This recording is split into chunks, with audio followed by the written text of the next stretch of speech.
Film diawali oleh seorang gadis bernama Kang Mina, seorang pegawai negeri sipil yang sedang menelpon seorang agen properti bernama Mr. Beck. Ia berencana untuk segera menjual toko tua milik ayahnya, namun hingga kini toko tersebut tak juga terjual hingga membuat Mina emosi. Setelah selesai menelpon, Mina mendengar jika kekasihnya akan segera menikah dengan seorang perempuan yang 10 tahun lebih muda darinya. Pria tak tahu malu ini bahkan menemui Mina di taman kantor dan memberinya sebuket bunga sekaligus undangan pernikahannya. Mina yang emosi langsung memukul pria tersebut hingga jatuh tersungkur. Kini Mina bertugas untuk menagih pajak pada seorang pengusaha bernama Lee Jong-soo, pria pengusaha yang tidak membayar pajak selama 2 tahun. Namun saat ditagih, Mina justru disiram seember air oleh Jong-soo. Kesialan Mina tak cukup sampai di situ. Saat ingin kembali ke kantor, sebuah mobil mewah menyerempetnya dan menyebabkan mobil kantornya rusak. Mina yang sudah emosi, lantas memukul dan menendang mobil tersebut seperti orang kesetanan. Tak puas melampiaskan emosinya, Mina datang kembali ke rumah Jong-soo dan menabrak mobil mewah tersebut hingga menyebabkan kerusakan pada spion milik mobil Jong-soo. Kejadian ini sampai di telinga atasan Mina hingga ia diskor selama 2 bulan atas tindakan gegabahnya sebagai PNS. Mina akhirnya memilih pulang ke kampung halamannya. Ia segera menemui agen penjual bangunan untuk menanyakan kelanjutan tentang penjualan toko ayahnya. Setelah itu, ia pergi menjenguk ayahnya yang terbaring di rumah sakit. Mereka kembali berdebat karena ayahnya tidak mau menjual toko sebab tokonya memberi kebahagiaan untuk anak-anak. Mina yang muak lantas meninggalkan ayahnya dan menyuruh ayahnya untuk membayar biaya rumah sakitnya sendiri. Di tempat lain, seorang pria melihat toko Mina. Ia bernama Choi Kang-ho yang kini dapat pekerjaan menjadi wali kelas 4 tempat ia bersekolah dulu. Baru saja masuk hari pertama, Kang Ho langsung ditendang orang tua murid yang kesal sebab anaknya dipukul salah satu murid perempuan bernama Park So-young. Mina mulai membuka toko ayahnya. Ia teringat karena usaha ayahnya ini, ia sering dibully dan dipanggil si keripik jagung dan manusia koin. Di sekolah ia semakin dibully saat guru memberitahu jangan memakan keripik jagung karena makanan itu tidak sehat untuk dikonsumsi. Lantas, hal ini Mina semakin dibully teman sekelasnya. Mina kecil mencoba segala cara agar teman-temannya mau memanggilnya Mina, sampai ia memberi semua alat tulisnya yang ada nama dirinya. Namun tetap saja, ia dipanggil keripik jagung dan manusia koin oleh teman-temannya. Karena hal ini, Mina semakin membenci ayahnya yang tetap saja baik dan sayang kepadanya. Malam ini, Kang Ho mulai merapikan peralatannya di rumah. Ia melihat borgol yang ia bawa dan teringat kalau dulu cita-citanya adalah menjadi seorang detektif. Kang Ho tersadar dari lamunan. Ia menyadari bahwa ia telah memasang borgol tersebut di tangannya, namun bodohnya ia lupa membawa kunci borgol tersebut. Alhasil, malam itu Kang Ho tidur dengan tangan yang diborgol. Esoknya Mina mulai membuka toko kembali. Anak-anak senang karena mereka pikir Tuan Kang, ayah Mina, telah berjualan lagi. Sampai di sana, mereka agak kaget melihat Mina, belum lagi sifat Mina yang galak pada anak-anak dan malah menyuruh mereka pergi dari tokonya. Saat anak-anak sibuk berkelahi di depan Mina, So-young yang dicap sebagai murid yang buruk oleh gurunya berhasil mencuri sesuatu dari toko Mina. Saat kembali masuk ke sekolah, So-young tak sengaja menabrak Kang Ho. Polisi yang melihat tangan Kang Ho diborgol lantas mengira ia adalah seorang penjahat dan segera membawanya pergi. Setelah dikonfirmasi identitasnya yang sebenarnya, polisi mengantar Kang Ho ke ruang kepala sekolah. Kang Ho bilang dia sudah memesan kunci untuk borgol tersebut, namun ia lupa untuk memesan jasa layanan antar cepat. Dengan keadaan yang masih diborgol, Kang Ho senang melihat game masa kecilnya yaitu Street Fighter di depan warung Mina. Kang Ho menikmati permainan masa kecilnya. Namun, Mina yang keluar dari warung kaget saat melihat Kang Ho dengan tangan yang diborgol dan mengira pria ini adalah seorang penjahat. Mina sampai mengancam Kang Ho dengan sebuah tongkat baseball dan menyuruhnya untuk segera pergi dari tokonya. Di hari yang sama, sang pengusaha properti yaitu Tuan Beck datang bersama pelanggan untuk melihat toko Mina. Pelanggan tersebut setuju untuk membeli toko ini dan akan kembali lagi nanti untuk penandatanganan surat menyurat. Mina yang senang mulai menjual isi toko ayahnya yang masih baru. Saat itu, dua anak pemilik toko mainan osung datang dan melihat-lihat barang milik Mina.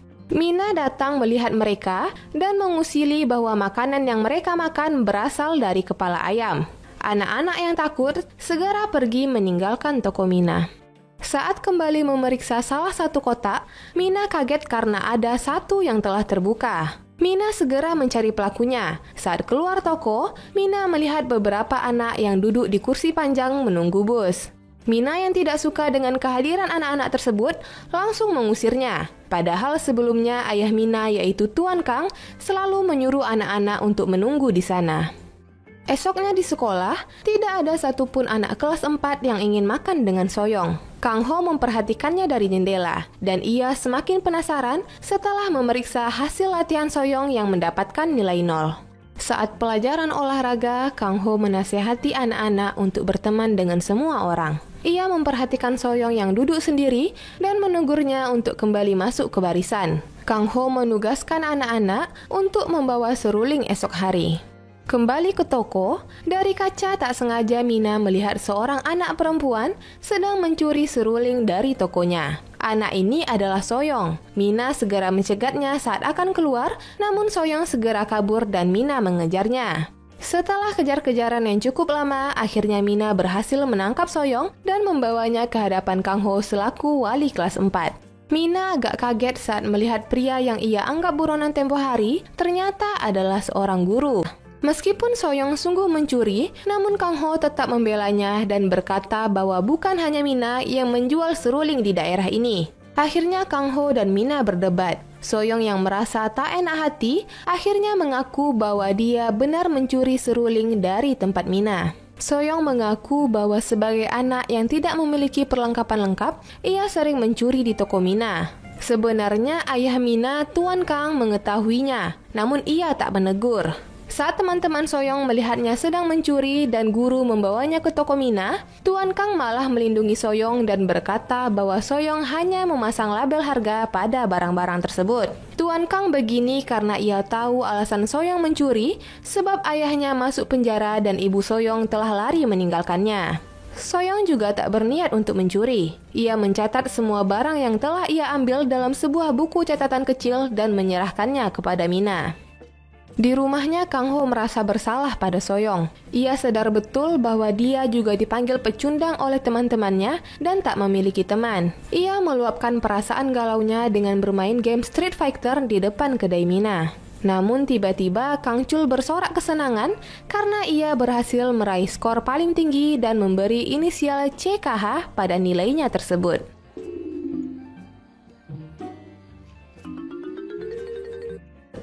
Keesokan harinya di tempat properti, sang pemilik mengatakan bahwa pembeli toko Mina mulai ragu karena toko tersebut tak kunjung ada pembeli. Di toko Mina, Kang Ho menyuruh anak-anak untuk pergi dari game Street Fighter karena ia ingin memfoto hasil skor tertinggi yang ia raih tadi malam. Namun ia kaget karena skornya telah diungguli oleh seseorang yang berinisial KBG. Kang Ho kembali ke kelas mengajar pelajaran seruling. Saat tiba giliran Soyong untuk bermain, Kang Ho malah melihat jendela dan memperhatikan toko Mina. Ia penasaran siapa yang sudah mengunggulinya. Setelah Soyong selesai bermain suling, Kang Ho memujinya dan segera berlari ke toko Mina saat bel istirahat berbunyi. Mina sedang merapikan semua barang-barang di toko ayahnya. Tak sengaja ia melihat alat pembuat dalgona yang sudah berdebu. Ia ingat bahwa dulu ia berteman dengan seorang anak laki-laki yang sama dibuli sepertinya. Namun kini mereka sudah tak saling mengetahui kabar satu sama lain. Kang Ho bermain kembali dan berhasil mengungguli skor dari KBG. Ia sangat senang dan kembali ke sekolah. Namun kagetnya, ia justru melihat Soyong sedang berkelahi dengan Taekwon.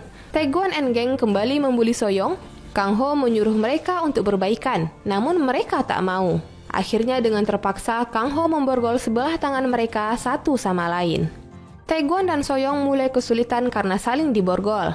Saat ingin ke kamar kecil, Soyong mengusuli Taekwon hingga akhirnya ia mengompol di celana. Saat itu juga teman-teman Taekwon datang. Demi melindungi Taekwon supaya tak malu, Soyoung langsung menyiram Taekwon dengan air dan berpura-pura jahat hingga Taekwon menangis. Singkat cerita, Taekwon sudah berada dalam sebuah ruangan bersama Kang Ho. Sembari mengeringkan baju Taekwon, Kang Ho menasihatinya bahwa luka di fisik bisa diobati, sementara luka di hati Soyoung tidak bisa diobati karena tidak bisa terlihat. Pada akhirnya, Taekwon keceplosan dan mengakui bahwa ia sebenarnya menyukai Soyoung dari kelas 2, namun ia takut diketahui oleh teman-temannya. Kembali ke toko, Mina kini merubah taktiknya. Kini Mina langsung ramah kepada anak-anak dan menawarkan mereka aneka permainan dan mengajarkan mereka cara bermainnya. Tak butuh waktu lama, toko Mina langsung ramai oleh anak-anak. Anak pemilik toko sebelah yang bernama Osung melihat hal tersebut dan nampak marah. Bersama adiknya, ia datang menemui Mina. Namun Mina memberitahu bahwa ia akan segera menjual toko ini dan harus segera menjual semua barang-barangnya. Akhirnya Osung dan adiknya setuju untuk membantu Mina. Sebagai seorang guru, Kang Ho datang ke rumah Soyoung dan mengajaknya untuk sekedar bercerita. Kang Ho juga berkata bahwa ia adalah seorang yang penyendiri dan hanya mempunyai satu teman perempuan saat ia kecil. Namun kini ia sudah tak tahu di mana keberadaan teman masa kecilnya. Besoknya di kelas, Kang Ho meminta para murid untuk memuji temannya yang berdiri di depan. Semua murid saling memuji. Namun saat Soyoung dipanggil maju, tidak ada satupun murid yang mau memujinya. Tanpa diminta, Soyounglah yang memuji satu persatu temannya hingga mereka tertegun karena Soyoung sangat memahami mereka. Taekwon yang mendengarnya sampai menangis karena merasa bersalah pada Soyoung. Kedai Mina semakin ramai. Agar barang di tokonya semakin banyak terjual, Mina memberi banyak diskon dan bonus. Saat itu, Kang Ho datang dan melihat dua orang murid berkelahi karena bertaruh sejumlah uang seperti sedang berjudi. Mina yang keluar melihat kejadian tersebut langsung dimarahi Kang Ho karena membiarkan anak-anak bermain judi seperti ini. Perkelahian hampir saja terjadi jika saja pemilik properti yaitu Tuan Baek tidak segera datang. Tuan Baek memanggil dan mengatakan bahwa toko Mina telah resmi dibeli. Mendengar nama Mina, Kang Ho langsung menyebut nama panggilannya semasa kecil. Mina kini menyadari bahwa pria di depannya adalah anak pecundang teman karibnya semasa kecil. Pembeli toko Mina datang dan mereka membawa surat-surat untuk Mina tanda tangani. Mina meminta dalam minggu ini uang penjualan toko sudah bisa ia terima. Malamnya Kang Ho datang menemui Mina dan mengajaknya bermain game. Kang Ho mengetahui akhirnya KBG adalah nama ayah Mina yaitu Kang Bonggun. Kang Ho mengatakan bahwa dulu ayah Mina sering memberi mainan agar mereka mau berteman dengan Mina. Di sini Mina terlihat sedih mendengar fakta tersebut karena selama ini ia telah salah paham kepada ayahnya. Besoknya Mina masih galau memikirkan perkataan Kang Ho tentang ayahnya. Saat itu terdengar keributan dari luar. Sojun dipukuli ibunya habis-habisan karena nilainya jelek di ujian terakhir. Mina datang membela Sojun, namun ibu-ibu lain justru memarahi Mina karena mengizinkan anak mereka bermain seharian dan memakan makanan yang tidak sehat. Mina yang muak lalu berkata bahwa tempat ini akan segera tutup seminggu lagi. Mendengar hal itu, anak-anak semakin menangis dan memohon pada Mina agar toko ini tidak ditutup. Namun Mina tak peduli dan segera menutup tokonya. Malamnya Kang Ho kembali datang dan menghibur Mina. Ia mulai membuat dalgona sampai mengenang lagu masa kecil mereka. Tibalah hari keberangkatan Mina kembali ke Seoul.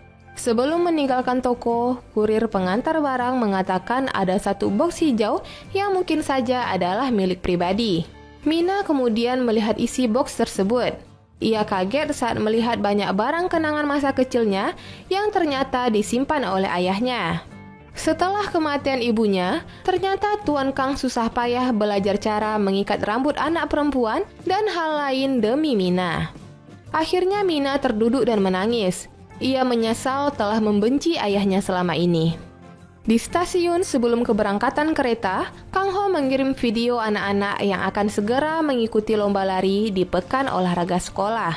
Dalam video itu, Soyoung mengatakan bahwa dia mungkin menang jika saja Mina datang mendukungnya. Akhirnya Mina membatalkan niatnya untuk pergi ke Seoul dan berlari secepat mungkin ke sekolah demi bisa melihat pertandingan Soyeong. Awalnya Soyeong tertinggal, namun saat itu ia mendengar teriakan semangat dari Mina yang ternyata telah sampai di sekolah. Soyeong menjadi semangat lagi. Akhirnya ia bisa sampai ke garis finish dalam urutan pertama.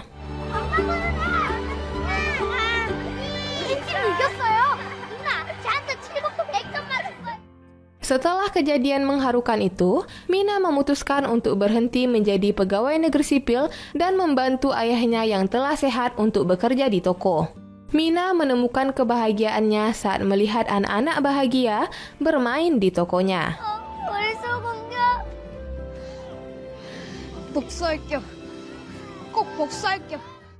Akhirnya, cerita pun tamat. Film Happiness for Sale mengajarkan kita untuk selalu bersyukur dalam keadaan apapun. Kebahagiaan yang sebenarnya bisa kita temukan dari hal-hal yang sederhana dan tentunya bisa membuat orang lain ikut bahagia. Film ini cocok ditonton oleh semua kalangan karena pesan moralnya yang sangat bagus dan jalan cerita yang menyenangkan. Sederhana, namun juga tidak membosankan. Film ini dirilis tahun 2013 yang disutradarai oleh sutradara terkenal Ik Hwan Jong.